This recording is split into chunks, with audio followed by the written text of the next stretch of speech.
If you do any off-roading or overlanding, or maybe you just like taking scenic road trips, you might be wondering how to get some cool footage from these trips without spending a ton on camera gear. I'm going to show you the setup that we've been using. It works out really well, and it is surprisingly cost-effective.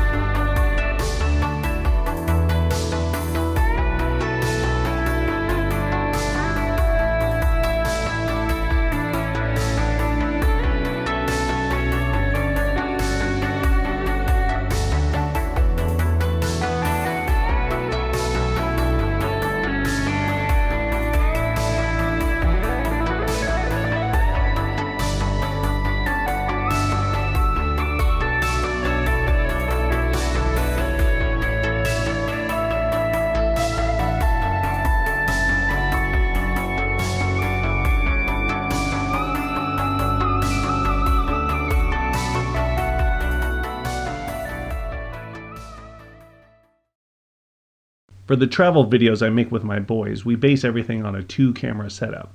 One outside on the hood looking forward, and one inside the 4Runner looking at us. We're not fancy enough to have GoPros, so we use the Yi 4K and 4K Plus, which give us basically the same sensor but at a much lower cost. Where a new GoPro can run you about $400, you can get a Yi 4K Plus for about half that, and the older 4K for even less. It's not perfect, but it definitely gets the job done. To protect the front-facing camera from dust and rocks, we put it in a waterproof case. We use a triple suction cup mount to attach it, making sure to clean the hood first to ensure a good grip.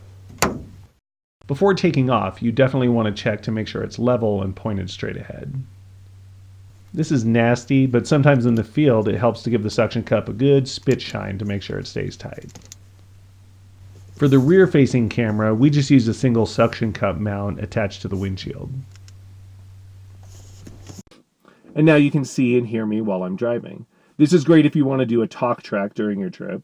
And you need some basic safety, survival, recovery gear just to make sure that when you get into trouble, which you will, that you can get out of it. And it just works to collect those funny moments behind the scenes. I am.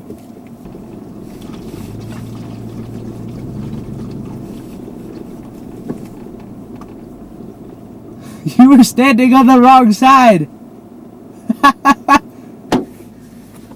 I just saw you close the fence and you were on the wrong side. Yeah, that might get edited out.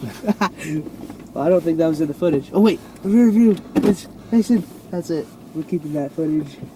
The main thing you want to be cautious about on the audio front are all the little background noises that you forget about while you're in the moment.